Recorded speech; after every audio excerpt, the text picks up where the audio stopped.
we arrived at this concept of magnetic dipole moment, right? And I've just claimed that magnetic dipole moment is current times the area vector, right? And how you determine the area vector, let me tell it to you here. So let's write magnetic dipole moment again.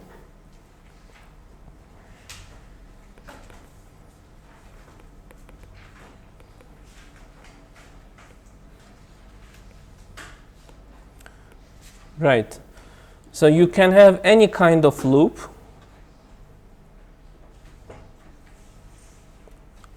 And let's say this is carrying a current, right? And it has some area, right? So this area times the current will give you the magnitude of the magnetic moment. Okay? How do you find the direction? You wrap your four fingers around the current. So in this particular case, you see the current going like this. Let me show it here so that it doesn't appear, because in here when I do this, it's against that loop, right? So it's going like this. You wrap your four fingers around the current and your thumb will point at where it is. So for this particular case, let me try drawing a hand. So you have your four fingers like this, and the current and the direction is out of the page, right? So mu is I times A, where A is out of the page. Oh, sorry. I drew it incorrectly. It's way harder to draw a hand like this because the thumb will be underneath. So I will just change the direction of the current here. I will actually bring my hand back and just change the direction of the current so that you can see that the hand is wrapping around the current. You see it? And the thumb comes out of the page.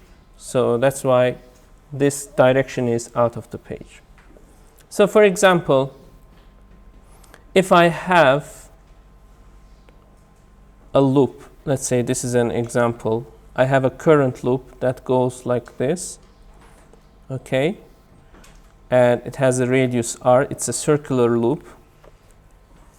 And I have a magnetic field in which direction? Let me say in this direction. I have a magnetic field in this direction. Okay, I take it back. I have a magnetic field in this direction. So far, did you follow it? So which way is the direction of mu? Mu is directed into the page. Into the page. Do you agree? Yes? Very good. So mu is equal to I times pi r squared and directed into the page. Okay? So far, anything you missed? No. I can even give you some coordinates. Let's say this is x, this is y, this has to be z coming out of the page. So then this direction is minus k. Right? So what is torque? Mu cross B. Mu cross B. Do you remember that? We showed it here. So torque is mu cross B. Maybe I should actually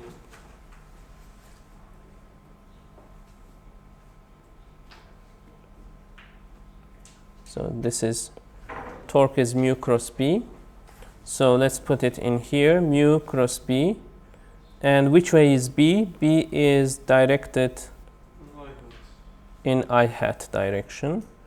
So torque is I squared pi k squared k, oops, what is k? R squared times b. There's no I squared. I don't know where I got this. Anyways, and then I have minus k cross I. Do you know how to deal with this ijk's? Did we already discuss it? Not for the cross product, I think. So you make a clock like this, ijk clock, and when you move in this direction, it's plus. When you move in this direction, it's minus. So I cross j is plus k, but j cross I is minus k. This is for right hand, right?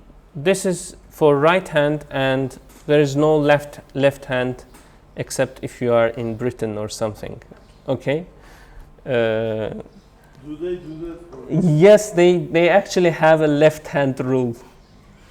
I have seen it. Yes, of course. I mean, you should have to choose one. adamlar her şeyi yaparsa? But I think it's not everywhere. I mean, the roads, I understand. You are in an island, and once you start rotating like this, everything is settled like that. But science, you have to collaborate, so it's more diffused inside. But there's still resistance at some point. I think some people, which is fine. Nobody's right here, except the right ones. Anyways, I cross j is k. J cross I is minus j. What is k cross I? J. Very fast response, very good. What is I cross k? Minus. Oh no. Yes, you are right. Okay. No, you are right. Because when you do k cross I, you are going in plus direction, so you get plus j. When you go I cross k, you go in the negative direction, so you get minus j. So in this particular case, we have minus k cross I, right? So I already have a minus, but let's see what is k cross I. You just answered it. It's j, right? So I get minus j, which means that torque is minus I pi r squared b in the j direction, or this much in the minus j direction. What is the minus j direction? Just one moment. What is minus j direction? It's this direction, right? That means that it will rotate in this direction. Okay? So let's see if it makes sense. Over here, I have I going up and B going in this direction. Which way is the force? Let's see. You can. L cross B The again towards the page. into the page. L is following the current. IL cross B. Do you remember IL cross B? F equals IL cross B. L is the direction where the current is running. So F is pushing in because L cross B is inwards. And over here, the current goes down. So L cross B, It's towards us. L cross B, do you see? Goes like this. So indeed, the force is pulling this side up, out. So pulling this side out, pushing this side down. So it will rotate in this direction, and that's the correct direction of torque. Tell me. So I cross J defines a plane, and K is a normal line Mhm. of that plane. Is that right? That's one way of thinking about it, yes. So we can think like torque has to like. B has to be perpendicular to the plane. Exactly. Very good. I was planning to solve some problems related to this, but maybe I will skip them. and we will solve them later on concerning your particular question. So, I think you understand this subject, right? So, just like before, you can define a potential energy. Show energy of magnetic dipole in magnetic field. Okay? It's the same story. U is minus mu times B. U is minus mu times B. But dot product. Dot product. Very good. And this is it's an important subject. This is how you get, for example, the spin-orbit coupling. Doesn't make so electron has a spin, and it's orbiting, right? So there is an interaction between the spin of the electron and its orbit, and this comes out there as the energy term. So it's very famous in physics community. Okay. Can I add something? Sure. We learned about electric dipoles, but you know, electric charges aren't always found in dipoles. Yes. But in this case, It's- as far as we know, they are found in That's a dipoles. very good This point. has more use. Exactly. Very good point. Very good point. Dipoles are much more abundant and much more okay. Well, like there is nothing else actually. So you start with dipoles. That's why this is much more important compared to, this is for the magnetic dipole moment. This is for the electric dipole moment, right? It's the same story, but this one, this interaction is much more important, but it's the same. It's the same, right? So you have, I will just draw something that I already drew for the other case. This time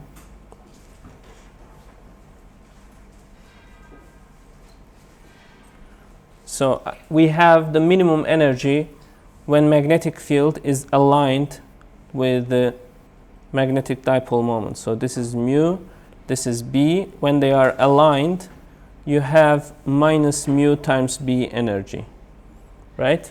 When they are perpendicular, you have zero energy. This is B, this is mu, right? So you have zero energy here. And when they are anti-parallel, that's how you say it, by the way. I said parallel, I should have said anti-parallel. Parallel is in mathematics, but in physics we can say. Yes. When they are anti-parallel, then you have, how much energy do you have then? Plus mu times B, right? We don't talk about unstable and stable equilibriums. Yes, let's talk about them. So this one is stable equilibrium. If you perturb it, you give a small nudge, it will come back, right? Over here, it will go down the hill. Okay? Good. Any questions about potential energy due to magnetic moment in magnetic field? Very easy, right? So let's move on to a new subject. Yes? What is this graph show us? It's energy versus the angle between, yes, the magnetic field and magnetic dipole moment. When this theta is 0, the energy is minimum. That's the most happy state of the system. Okay, any other questions? Are we moving too fast? No? Good. let's move on to DC motors then.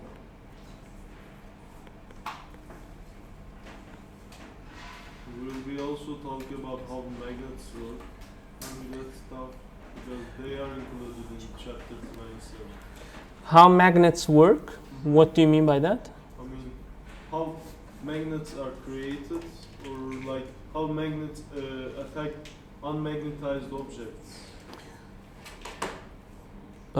I think I've talked about it a little bit already. A little bit, sure. But the book makes more sense. Yes, definitely read the book from the first cover to the last cover. I strongly recommend it. Definitely, definitely. All right, I'm going to draw for you a simple DC motor. Okay, let's apply some DC to this, maybe with green. There are these brushes here. Make sure that your cables touch each other. Okay, I drew it incorrectly. It's like this. The brushes are in here and in here. So it makes sure that you always have some contact, right? And this is potential difference applied to it. Hence, it is DC. So right now, which way is the current flowing? Without any movement. What you say? Yes, right now, which way is the current moving? In this direction. Do you agree with this? Yes? So which way is the magnetic moment, magnetic dipole moment? Inside. Very good. So mu is inside. And which way is the magnetic field? From N to S, right? From N to S, you have magnetic field. So which way it is the torque? Minus J. So let me also synchronize with your, how should I do it? Mu goes in, B goes that way, so mu cross B is down, right? Sorry. Mu goes in, B goes that way, so mu cross B is down. Trying to make it cover, yes, the last one was fine, but when you point your fingers to the page, towards Yes. the page, and then Yes. turn right. It's down, right? It is down. It is down. And, So torque is down. What does it mean? It will rotate this way. Do you agree? So this part will go up, this part will go down. So far so good. And while it is rotating, it will have less and less torque. Sorry. Right now, how much torque you actually have? Is it maximum? It is maximum. What happens when it rotates? First it decreases, then again increase. Okay, first it increases, and when mu is aligned, so mu is pointing down right now, and B is pointing this way, let's say. Okay, mu is coming up like this, so the torque will decrease, right? Actually, what will happen is that once it switches to the other side, torque will be in the opposite direction. So if you don't have these brushes, if you just somehow connect always this part to this side and always this part to this side, it will actually do this. Okay? It will not help you. It will do this. Actually, it will do this. It will stop at some point.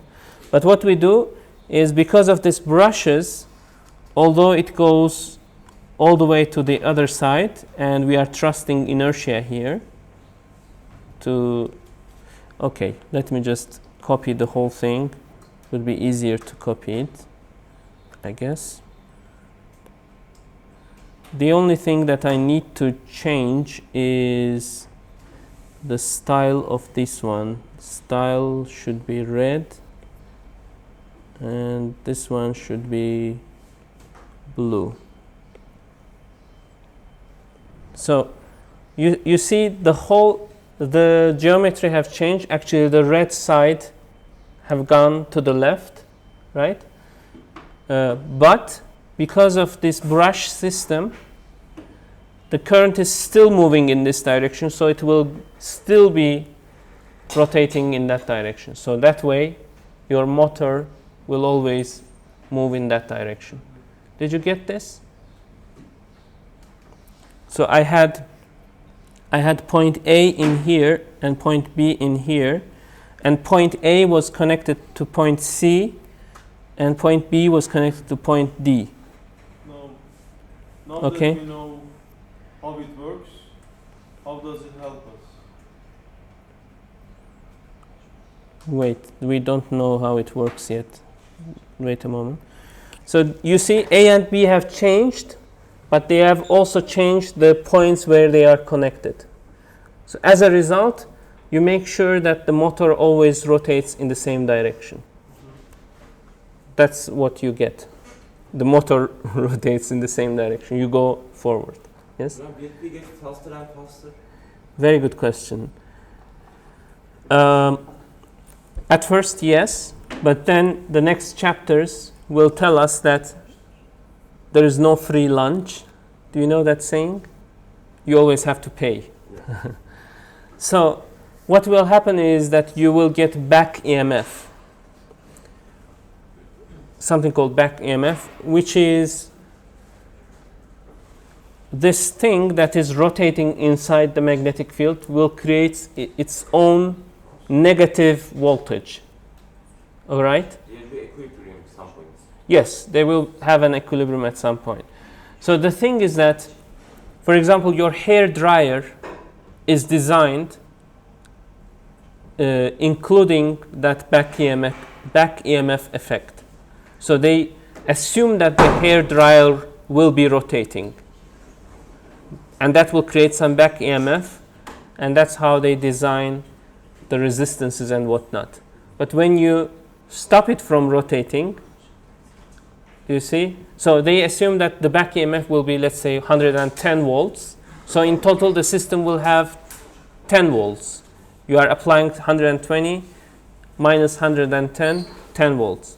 But if you stop it from rotating, you have 120 volts on a system that was designed for 10 volts. Also, when you start your car, actually they are using this to start your car, because right at the beginning you don't have yet the back EMF, so you have, yes. Thank you. Thank you. So what happens is that this is a very simple brush system. In reality, you have many more windings.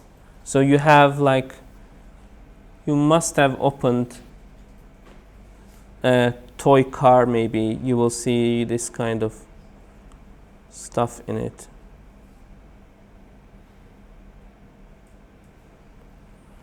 Okay. And you have several windings there.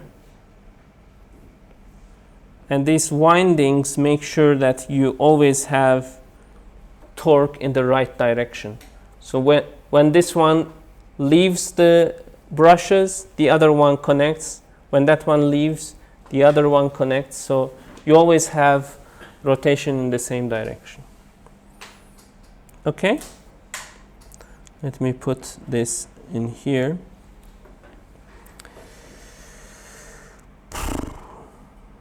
Good. Any questions about the DC motors? No? Good. So let me describe to you something else, something called Hall effect.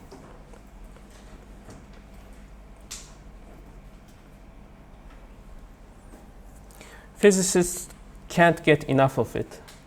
You know, like I can just randomly open a physics journal and there will be Hall effect there somehow. Quantum Hall effect, anomalous quantum Hall effect, whatever. But Hall effect. They love it. So let's see what it is all about. Let's have a box of conducting material. So what I'm doing is I'm applying a voltage across this system, which creates an electric field in this direction, right? Then, in the meantime, I'm also applying magnetic field in this direction. This is what I apply, these two things. Do you understand the direction of the magnetic field? Maybe I should put it in here. Good. Let me also make it prettier, like more like a box. I don't like this final line. Yes. Okay, so what electrons do here? What do they do? So first of all, the electrons, this electric field tells electrons to move in this direction. Do you agree? Mm-hmm. Electrons are negatively charged, so they move opposite to the electric field. But what happens because of the magnetic field as well? Magnetic field, where do the electrons go? Up. You are claiming that they go up. I agree with you. So V cross B, so V is in this direction, let's call it V drift, is in this direction, and cross B is pointing down, but it's negative charge, so they move up, right? So electrons move up and make this part more negative, and electron deficiency makes this part more positive, right? So accumulation and depletion of electrons lead to creation of another electric field. Let's call it E induced. Do you see why physicists love it? Everything is together here, mixed up. Good. Now what you can do is you can connect a voltmeter and measure this voltage that is created by these electrons. So let me call this one D. Okay. But look what happens. Are you so far following everything? So you have electric field moving it this way, you have magnetic field pulling it up. So let's write down Q. So it's E times V drift times B, and it's pointing upwards, right? But now there is an induced electric field. Do you see it? An induced electric field pushes it down. So there will be actually an equilibrium here generated by this EVD times B and E times E induced. Okay? Induced. So let's write down everything together.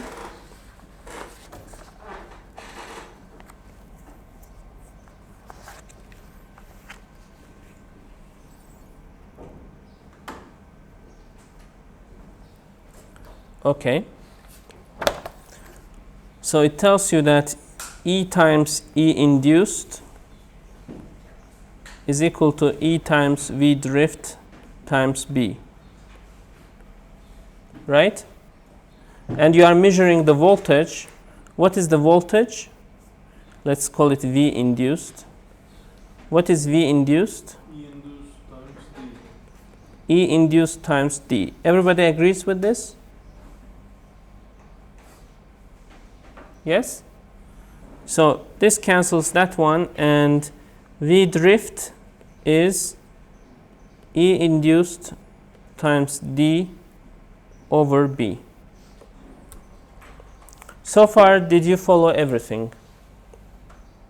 This one is incorrect. Yeah. This one is totally not correct.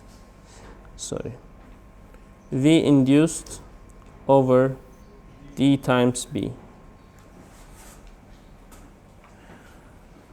This is what you already knew. This is what actually this is what you what you control.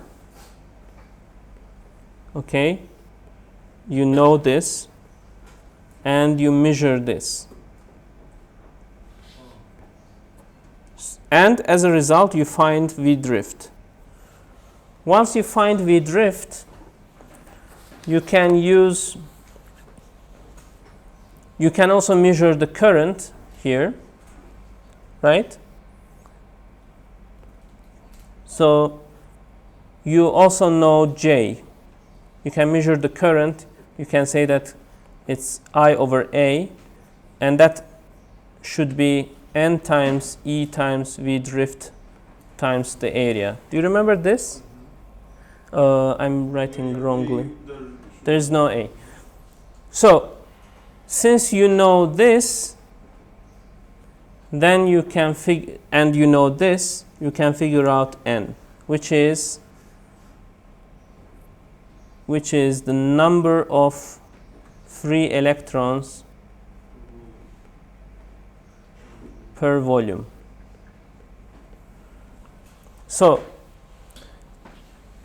Hall effect lets you measure the drift velocity and hence deduce the density of free electrons in a material. So we can use this to find an unknown B value, right? We can measure I. We know D. We know.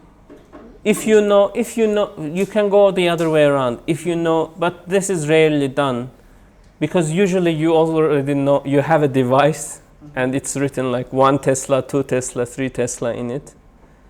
And you can, usually magnetic field is not what you want to find.